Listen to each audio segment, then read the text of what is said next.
Hello folks, welcome back to another edition of World in Flames Collector's Edition, Days of Decision 3, Combined Game Playthrough, number 2. We will be doing the May-June 1942 turn. I don't know if I'll get the whole turn done, or I'll just do part and upload it and then do the rest at another point. We'll see how the time constraints go. I don't want these videos to get too long. So a summary of the last couple turns has been basically atrocious weather. The January-February turn and even the March-April turn were just probably some of the worst weather I'd seen in this game. And it really slowed down the Germans and they really benefited the Russians. And even kind of put things at a standstill down in Africa for a little while. Africa and the Near East.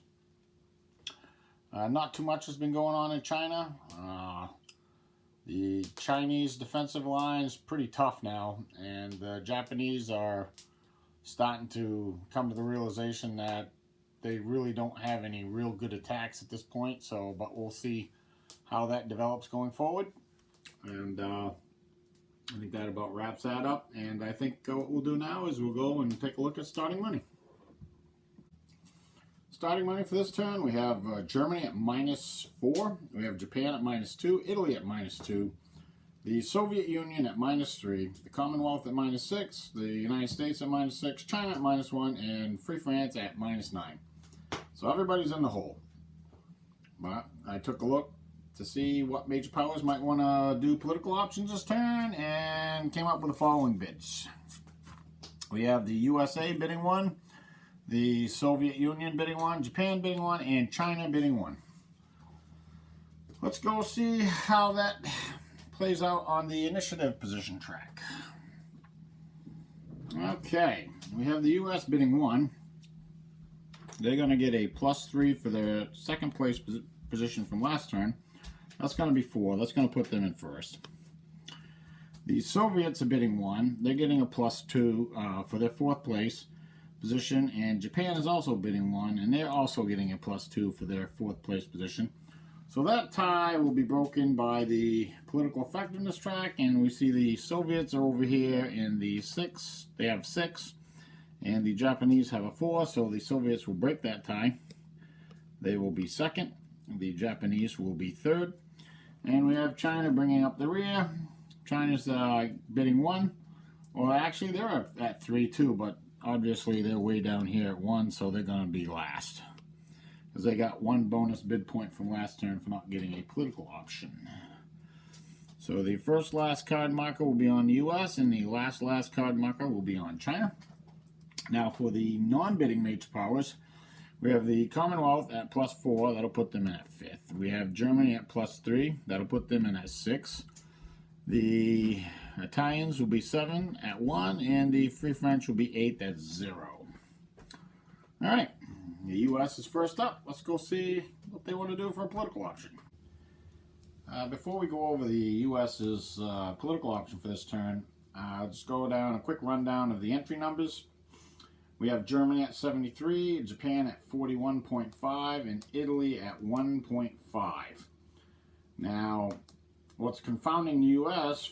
as far as doing U.S. entry options is the Italian U.S. entry is so low, because Italy has basically done almost nothing this game as far from a political standpoint, so she doesn't have a very high political entry, U.S. entry, and actually it's 15. I'm sorry, it's not 1.5, it's 15.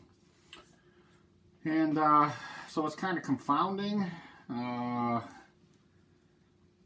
what the U.S. can do at this point, but that being said, the U.S. has decided what they would like to do is they're going to offer the Soviet Union a level 2 treaty. What that will mean is that the U.S. can directly send build points to the Soviet Union.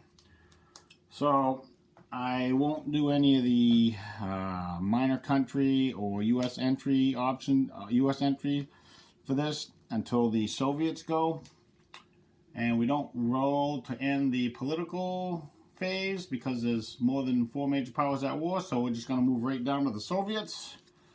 And the Soviets are going to play their option OF, agree to a proposal and accept the level 2 treaty. That's that one right there at the bottom. So I will pay the money for that, and I will record the U.S. entry, which is a plus. At this point in the game, that's going to be a +2. And there's a few minor effects, and then I'll come back with the U.S. activating a minor. Okay, now the U.S. gets to activate a minor, and they're going to activate Mexico because there's a -1 there. I'd be more than happy to just get rid of that -1, and we don't even need to go over to the status display because -1's not going to do anything. And so the last thing we'll do is we'll roll a die to see if the U.S. ends the political phase. There's been one previous political option played, so it's a +1, -1. And 4 doesn't do it. So we will move down to Japan.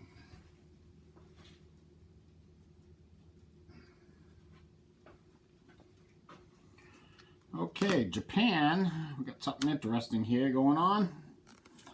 Japan's going to play their option 4. It's war. They're going to delay the declaration of war until at the beginning of one of their impulses. However, they're going to pay for declarations of war on both a minor and a major power, so that will be a total of 9. I will put out the minor effects and record the U.S. entry, and they will not get to activate a minor, so I will just roll to see if they end the political phase. Alright, let's see what happens. They rolled a 3. So China will get to play a political option this round. And I will be right back with that. Well, that last option by the Japanese really piled on some U.S. entry. There's a big jump in their entry on that. Okay, so now we're down to the Chinese. And the Chinese are going to do Chinese option 2, gear up. The money cost is going to be 7. And I will put out the minor effects, which is not too much, and the U.S. entry, and I will come back with China activating a minor in a few seconds. Okay, the last thing for China to do is to activate a minor, and unfortunately I think what they're going to have to do is activate Saudi Arabia. The problem with the Chinese is that there are very few minor countries they can activate. And they have to activate one, and the other one that they could have activated is Portugal, but there's some positive U.S. entry in Portugal and some negative Japanese, and we don't really want to blow that off, so we'll just pick Saudi Arabia. They're all ones, so we'll just get rid of Saudi Arabia. Alright, so I'm not even going to go over to the status display for this because the ones are not going to do anything. So what we'll do is we'll head over to the status display. Not to activate not to move a minor country, a minor marker. Is what we're going to do is roll initiative. So this is going to be the May-June turn. Initiative might actually be important because there's a +1 to the weather roll for this turn. So the weather should be good, but in this game you never know. So let's roll initiative and see what happens. Okay, well, the fascists definitely lost with a 2. We have the Soviets with an 8 and the Democrats with a 5. So with the modifiers, the fascists have a 4, the Democrats have a 4, and the communists have a 9. So the communists win, and they would very much like to go first. Now there's a tie between the fascists and the Democrats, and I think that the fascists, well, the Democrats actually get to choose because they're further down on the track. So the Democrats want to go before the fascists, so they're going to go before the fascists. So we'll have the Democrats and the fascists will be last, and both the Democrats and the communists are happy with that. They would like to limit the fascists as much as possible as far as the number of impulses they get. Okay, let me go grab the weather chart, and we'll come right back and we'll roll a die to see what we get for weather. Okay, let's see what we get. Remember, there is a +1 to this die roll, and it's a 6. And a 6 on the May-June is going to be 7. It's looking like fair weather everywhere. The impulse marker will move up 1, and there's no modifier to the weather roll for the next set of impulses. So I will note that down. And we'll take off all the markers on the weather chart from last turn, which was all these blizzards and storms and snow. And it is fair weather everywhere. That's not exactly what the Russians were hoping for, but sometimes that's what happens.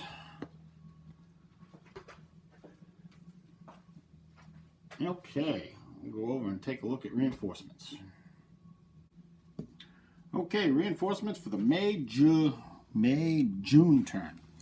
First, we have this stack of ships right here. These are all, and this one, these are all face-down ships, so they're all going into the construction pool, and there's a pretty good-sized stack of them. I actually pulled all this apart and organized it by major power. So we got, wow, we got four Italian ships. I think they're all light cruisers and cruisers. They are. 4 Italian ships going in the construction pool. We have 2 German ships, a battle cruiser and a carrier going in the construction pool. And we have a Japanese light cruiser going in the construction pool, and a Free French DE going in the construction pool. I have to keep those separate from the Vichy French ships. Just going to move them aside. There we go. Okay, now as far as reinforcements going on the board, we have a 7-4 Free French Infantry Corps. We have an anti-aircraft division for the Communist Chinese. We have a good-sized pile of Russians here. Russians always happy to get good-sized piles. Ah! And that's always funny. These are all infantry armies. We have a mechanized army. And we got the Yeremenko HQ. We have a fighter. We do have a pilot, and we will definitely put him on board. And all these infantry armies, they will be going on board as well. That's 1, 2, 3, 4, 5 infantry armies. Always good news for the Russians. The Germans are getting a stack themselves. They have a mountain division, a motorized division, a pilot, an anti-aircraft gun, a fighter. So there's the pilot. We also have a Stuka, really good one. Ju-87D, very good one. An SS armored division, and a motorized engineer division. So the Germans got some reinforcements coming in. Oh, the Italians as well have some reinforcements coming in. And a motorized corps, an infantry corps, a fighter, and a militia corps. And they have a pilot. They do have a pilot. They will be putting that fighter on map. The Japanese, they're getting a pilot, getting a bunch of CAGs, combat air groups. Put them in the reserve pool for now. The pilot will go on pilot track. I'll get to that. The Commonwealth has 2 pilots. They're happy to get that. They got a bunch of planes in the reserve pool. They got 7 convoy points, and the Iraqi Cav Corps. And the Americans. The Americans got 2 pilots as well. They have a like a couple of light cruisers and a transport. So I will get these on the board and then we will come back with the first set of impulses. Okay, so the Soviets took a land action, and as you can see, they straightened their line out greatly. And if you notice, they retreated a little bit from a couple of places where they were, but now they have a double line in front of Moscow. And the line, that's the first line there, is pretty tough. I think it's an average of 7 points or 8 points per hex, so it's not going to be too easy for the Germans to punch through that.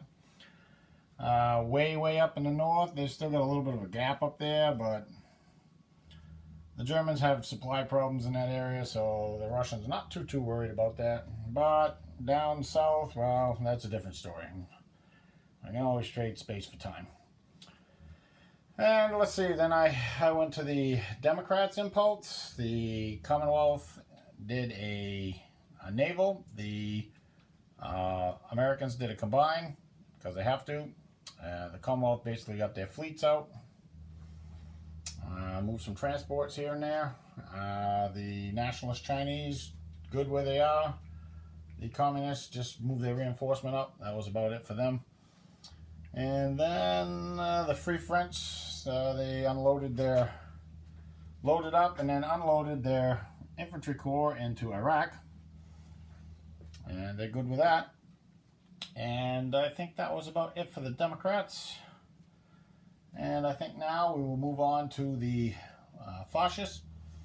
I will do the movement, and I will come back with any combats we have, and show you the rules for those, if there are even any, because I'm anticipating the Germans are going to have to spend at least one impulse reorganizing themselves a little bit.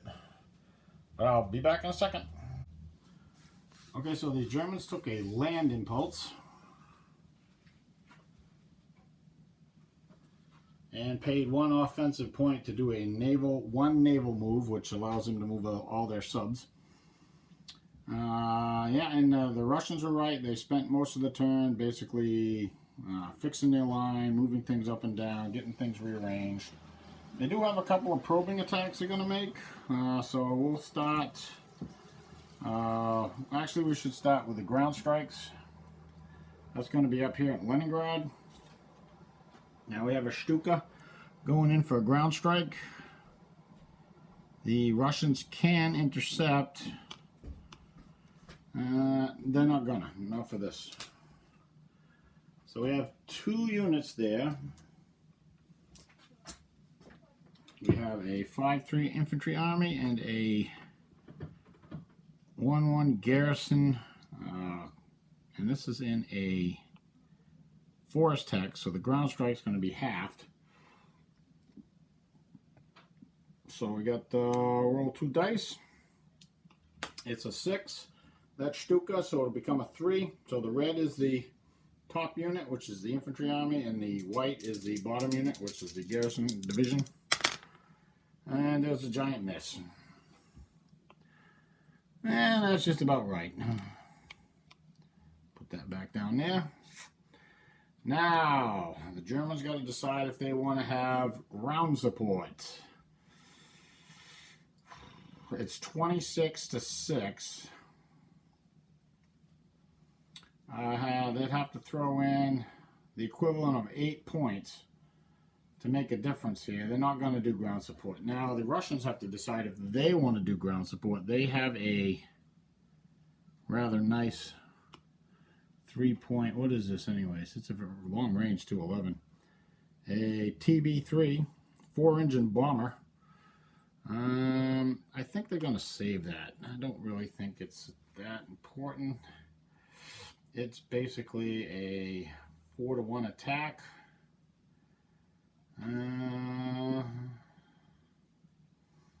It will be on the Blitzkrieg table. The Germans are going to use HQ benefits. Yeah, no, they're not going to throw in ground support. Rather use ground support on Leningrad itself if I have to. So we'll let them roll their 4-to-1 attack. It's going to be a 4-to-1 +1.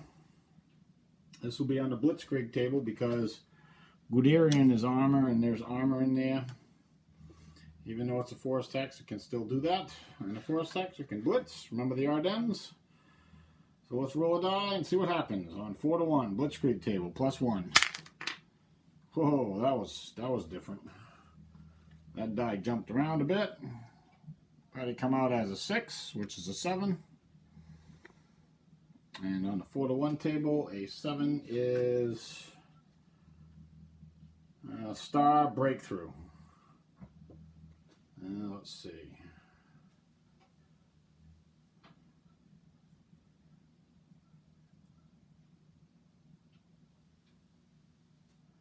Okay, so I got to figure out if any of these Russian units can actually retreat. And because one of them's going to be shattered.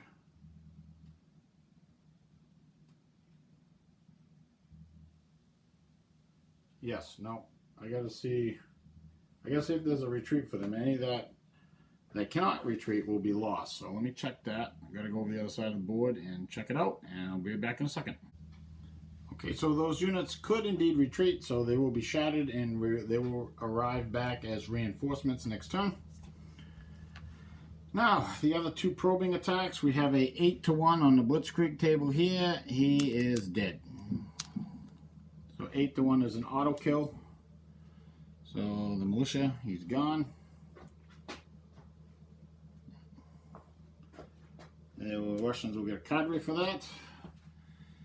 And let's see. I guess we can try and blitz, maybe.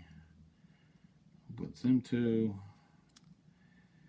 He'll occupy the hex, and that's good enough. And over here we have something a little bit different. We have a 6-1. I don't know, we do have some armor, but that's a division. Yeah, there's a mechanized corps there. And that's against cavity. Yeah, cavity. Yeah.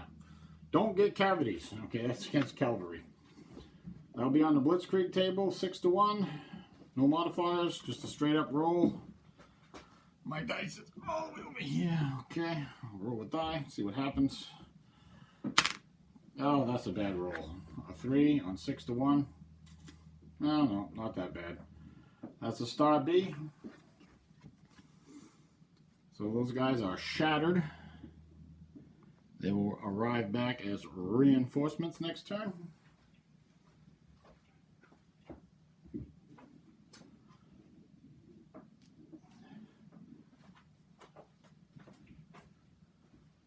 Now, the Russians are quite happy if the Germans do this whole turn. Just shatter units so they all come back next turn. The only bad thing for the Russians is the fact that now they're losing ground. I think we're gonna... now that's not 1 point to get there, so I can't. I think the mech corps will occupy the hex. That will go in with it. And that will be that. And that's it for the German attacks. The Italians, they don't have any attacks. They took a combined and moved some units around and staged another unit down to the Middle East. Another unit right down here in the Middle East. And the Japanese took a naval. Apparently they're putting all kinds of ships out to sea right now. Not quite sure what they have in mind. But that will be the end of this impulse. And we will move on to the next impulse with the weather roll. So let's go over here.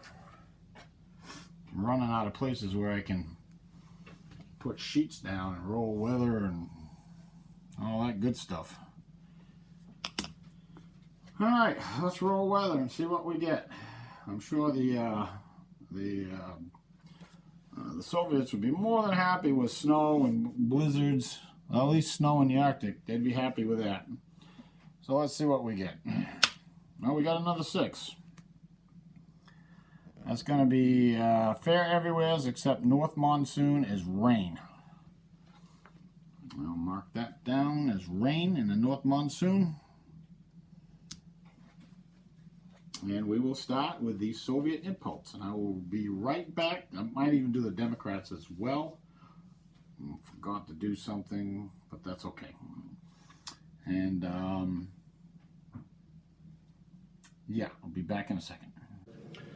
Okay, brief summary of the Russian impulse. They just basically filled in their line from the probing attacks that the Germans did. The Russians figure they probably have maybe one more impulse before stuff really gets intense down here. That was the end of their impulse. The Commonwealth, they chose a land impulse, and they moved some stuff down around in the Middle East and in Egypt. They moved Gort down here to hop on a transport. He's probably going to end up in India because the British are not dumb. They definitely see what's going on over here. They got their stuff going on in India. They moved up some units in Burma. There really isn't much more they can do than that. The nationalist Chinese, they're just happy to be left alone. And I think that pretty much the United States moved 3 naval units out into the Faros Gap, which they can do. I think that's about it. So that was the Communist impulse and the Democrat impulse, and now I will move on to the Fascist impulse, and I'll be back with whatever they decide to do. So the Germans have no attacks on the Eastern Front. Again, they are moving stuff around, trying to get prepared. Over here in the Atlantic, however, we have the potential for some sub-action. The first one is in the Faros Gap. We will roll search dice, see what we get. Well, the Germans definitely found something, and so didn't the, they found something too. So they definitely going to be a sub-action. So let's see. I got to figure this out, and then I'll be right back.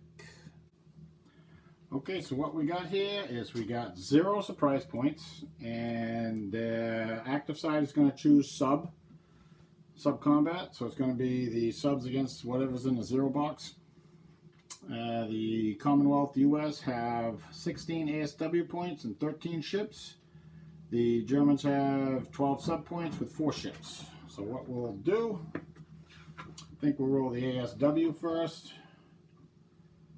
That's going to be against, how many ships? 4 ships? Well, they're going to do okay. They're going to sink 1, damage 1, and abort 3. So that's basically all of them. So the Commonwealth will choose first. I think they're going to try to sink the best one, this one. They will try to sink that one. The Germans need to roll better than a 7. They do not. It is sunk. Then the Germans will take this one for damage. We'll roll on that. That is a 9. And he is damaged. So we'll put him like this, sideways, so we know he's damaged. Now the next 2 are simply aborts. They're each going to get 2 abort rolls. So I'll roll them both at the same time. Is it 3 aborts or 4 aborts? 3 aborts. Alright, so 2 aborts for the, it doesn't matter. 2 aborts for this one, 1 abort for this one. So first for the 1, the 2. So he's going to end up aborting anyways. And this one, he aborts too. So all these are going to be aborted. They're going to go back home. And they're going to go to the milchow and sit there, aborted. And the damaged sub is going to go in the repair pool. And the sunk guy is going to be sunk. So now we got 12 sub points against 13 ships. 12 sub points, 13 ships. 1 sunk, 2 damaged. So the Germans will sink 3 convoys, obviously, because they like doing that. The Commonwealth will decide the Cincinnati needs to get damaged. Need to roll better than an 8. And she does not, so she goes into the damage pool, repair pool. And then we got 1 more damage. The Germans better off taking out a ship, or are they better off damaging 3 convoys? I think we're better off damaging 3 convoys. We want to damage the 3 tankers. And they go right into the repair pool. And that is the end of that. Now we got another action, potentially, over here in the Central Atlantic. And we'll roll some dice, see if anything happens over there. The pair of 8s is no. That is a big nothing. Okay, let's skip on over to the Asia. The Italians are still not doing anything this turn. I think they're waiting. Yeah, actually the Germans might actually have an attack. I'll have to figure it out, because there's one down here that they may do. And this is a combined attack with everybody. This is worth 6 points. And we have 6, 13, 18 to 6. It's a 3 to 1. It would be on the assault table. 3 to 1. Yeah, we'll roll it. We'll roll it. 3 to 1. On the assault table. Let's see what we get. Ooh, that's not bad. That's a 10. On the assault table, 3 to 1, 10. Cross 2S, so yeah, the territorial Syrian unit is toast. I think that means Syria is conquered as well. We will occupy with the 1-3. And half the units can remain face up. So that will be that. That was a good attack. And then let's go over to Asia. Let's go over to Asia. First thing we're going to do in Asia is a port strike. The Japanese have multiple landings. They chose this impulse to do their declaration of war. That's the CW in the Netherlands East Indies. They're going to do a port strike right on this mess right here. I got to figure that out. I'll be back in a second. Okay, we have 15 carrier planes coming in on that port in Batavia. Generated 6 surprise points. It's a total of 48 points, air-to-surface points. And they have a total of 3 anti-aircraft, so we're going to use 3 surprise points to shift that down. That's going to be the lowest of 2 dice. Lowest of 2 dice. Well, I got a 1, so we're going to have 47 air-to-sea points.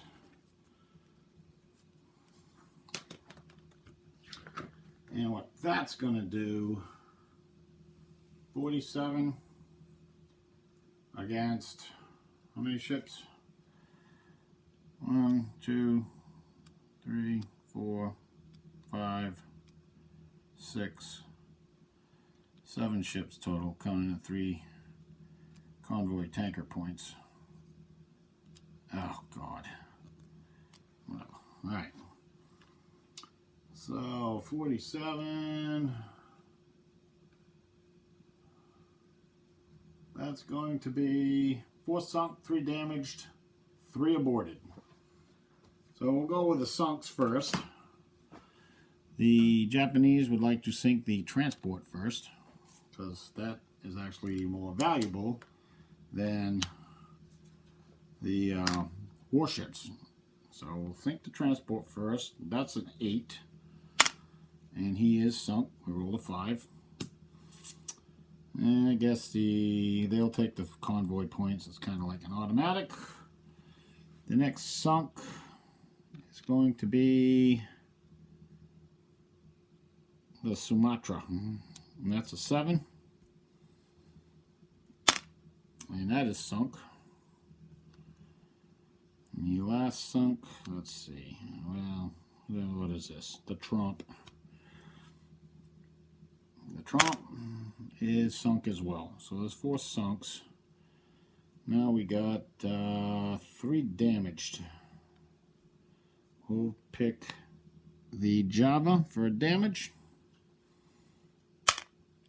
And it is only aborted. It's aborted. The next damage will go on the DeRuyter.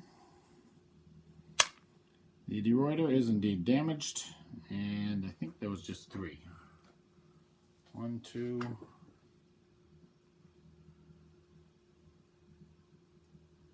Oh, I'm sorry. I'm sorry. It was actually 5, 4, and 2. Looked at the wrong column. No, 5, 2, and 2. Right, 5, 2, and 2. So 1, 2, 3, 4, 5, 6. Okay, now 4, 3. Okay, so there's 1 more damage. He's damaged. He's aborted. We're going to go with damage on the DeRuyter again. And that is indeed damaged, and that means 2 damages equals a sunk.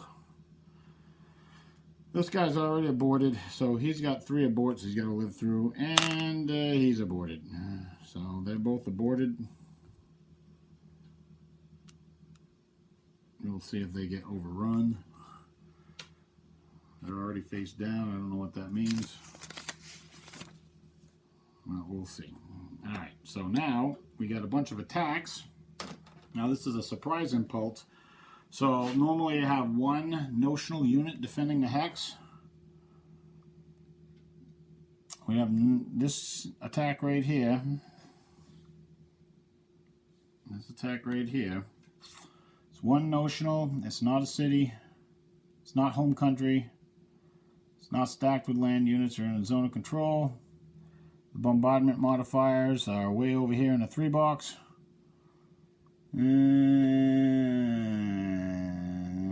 Cannot trace a base. I probably would say they can't trace supply. So that's -1. And -1 for surprise. So that's a -2. So there's no defense there. So he occupies the hex. This is going to be the same thing for Singapore. And it's going to be the same thing for Palembang. Because there's nothing there, and there's no supply. It's not a home country hex. It might be a fortress, but there's nobody defending it. The 1 attack we do have is right here. Now, this is 2 factors. Could be 3 with a notional, but it's surprise, so I don't think we're going to count the notional. So we're going to have 2 factors, and we got attacking 11 plus 9 bombarding. That's 20 factors total. 20 to 2 is 10 to 1. It's an automatic. I believe that will be the end of the Netherlands East Indies, because Batavia is their capital. And that should wrap that up. Now the only thing we have left to do over here is roll to see if these 2 ships are captured. We'll see. Which ones are they? These are the Hemsdat and the Java. So we'll roll for the Java. I think I need a 1. And I rolled a 1. That's a 1 right there. You see? Oh, jeez. Whatever. Alright, 1. So the Java is captured. Now the Hemstat, that also needs a 1. And that's a 10. And he's not even... He's already aborted. He's overrun. There's no way where he can go. I suppose he could try to escape through the East India Ocean. East India Ocean. Let's roll to see if he does that. If the Japanese find him, I'm just going to take it off. So I'll roll some dice. The Japanese did not find him, so he is going to make his way to the British fleet in Ceylon. I'm going to put him right there. But the Japanese managed to capture the Java. The rest of the Dutch East Indies are gone.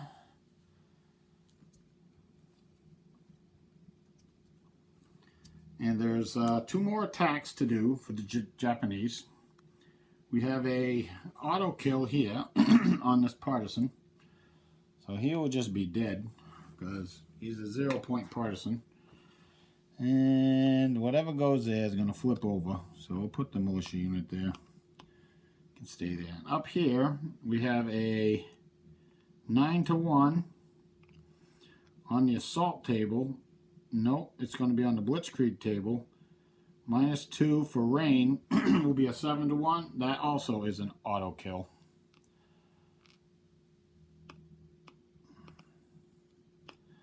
And that will go not in the, it will not go in the cadre because it's not a home country hex.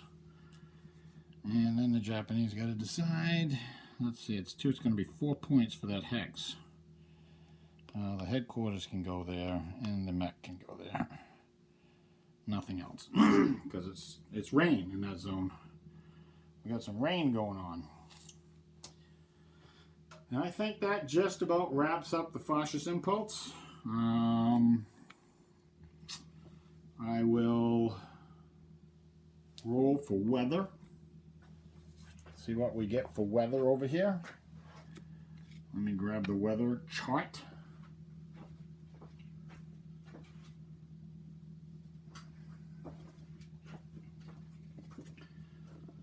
Running out of space to roll things again. Alright, go back to the communist impulse. And a 4. A 4 is same weather as before. Alright.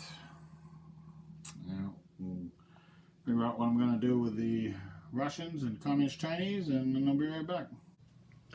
Okay, for the communist impulse, they just basically tried to maintain their line best they can. The Democrats, the Commonwealth, is trying to form up some kind of line over here against the Japanese incursions. There's really not much they can do right now. They did, however, bring over one part of the Mediterranean fleet, help bolster things over here in the Indian Ocean. And I think that's about it. And that brought me back around to the fascist impulse. So we got one Italian attack in the desert, and we're going to roll for subs in the central Mediterranean. And I think that's it. These guys are aborted. They actually should have aborted back here. All of them should have been aborted back here. Ectobricht. Alright, so let's roll some dice.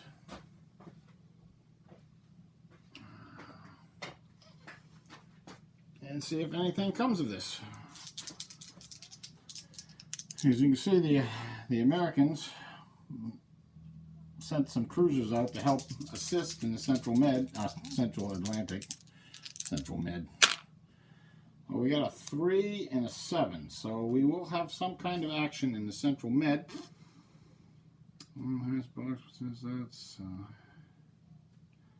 That's going to be 11 and 3. It's going to be 8. We're going to have 8 surprise points. So yeah, we're going to have something in Central Atlantic. Let me figure it out and get back to you in a second. Okay, so we come out with 10 ASW points, 9 ships total for the Commonwealth, and the Germans have 10 sub points, 4 ships total for them. So what the Germans have decided to do with the 8 surprise points is they're going to shift the ASW column down 3 levels. And what that does is that does 2 aborts. So the Commonwealth will try to abort the 8. Roll a die. He does abort. That's a 2. And the Germans, for the sake of ease, will go with the 9. And that one does abort as well. So at the end of this round, there will be no more sub-action in the Central Atlantic. And so, however, we do have our 10 sub-points against his 9 ships. I said we'll move 1 column over. So we're going to have 1 sunk, 1 damaged, 3 aborted. 1 sunk, 1 damaged, and 3 aborted. So obviously we're going to take 3 convoy points. So this right here is going to become a 3. I have to change that in. And then for the damage, it'll be on one of the American ships, of course. Why not, right? This one right here. We'll roll a die, see what we get. If he gets damaged, 10, he does not. He is half damaged. I'll leave it right there. And then there's 3 aborts. It's not going to matter because there's no more. Actually, we'll go for it. We'll abort 3 convoys. And then the remaining aborts will be on capital ships. So I'll just roll 2 dice. Any 2 capital, the next 2. So yes, they both abort. So there's 2 aborted capital ships. This has got to go to. He's aborted as well. So all the American ships are basically aborted. And I gotta get 3 damaged convoys. Or 3 aborted convoys and 3 sunk convoys.